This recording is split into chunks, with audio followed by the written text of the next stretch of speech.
అదే RTV app వార్తల్ని క్షణాల్లో చదివే అవకాశం ఉంటుంది. ఒక న్యూస్ పేపర్, ఒక టెలివిజన్ ఛానల్ మీ చేతుల్లో ఎప్పుడు ఉంటాయి. ఈరోజు మంచిర్యాల జిల్లా కేంద్రంలో స్థానిక నస్పూర్ పట్టణంలో మన స్థానిక కలెక్టరేట్ వద్ద బీఆర్ఎస్వి ఆధ్వర్యంలో ఈరోజు ఫీజు రీయింబర్స్మెంట్ కోసం మన పెండింగ్ బకాయిలను విడుదల చేయాలనే కార్యక్రమంలో బీఆర్ఎస్వి ఈరోజు శ్రీకారం చుట్టింది.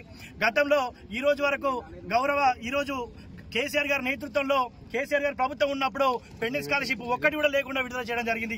ఏ రోజైతే అడ్డగోలు హామీలతోటి మన అందరం ఎక్కిండో ఈ రోజు ఉన్న ముఖ్యమంత్రి రేవంత్ రెడ్డి గారు విద్యార్థుల జీవితాలతో కూడా చెలగాటం ఆడుతున్నాడు. సుమారుగా 9,000 కోట్ల చిలుకు ఈ రోజు స్కాలర్షిప్లు విడుదల చేయాలి. వీళ్ళ విద్యార్థుల జీవితాలతో నాశనం చేసుకుంటూ ఇప్పటికి కూడా విద్యాశాఖ మంత్రి కూడా లేడు.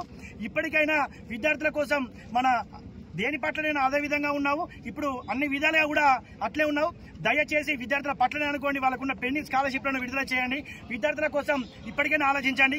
కేవలం మీకు నచ్చింది కేవలం ఏదైనా ఉన్నదని అంటే డబ్బు ఇచ్చే రంగం తప్పించి, డబ్బులు వచ్చే రంగం మీదే చూసుకుని తప్పించి కానీ విద్యార్థుల గురించి పట్టించుకున్న నాయకుడు లేడు.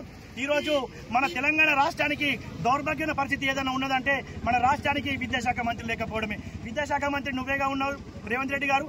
దయచేసి పెండింగ్ స్కాలర్షిప్లు ఏదైతే ఉందో దాన్ని విడుదల చేసి తక్షణమే మా బీఆర్ఎస్ ఆధ్వర్యం తరఫున మేము కోరుకోవడం జరుగుతుంది.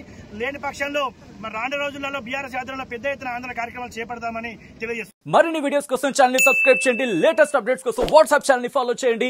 అండ్ లింక్ డిస్క్రిప్షన్ లో ఉంది.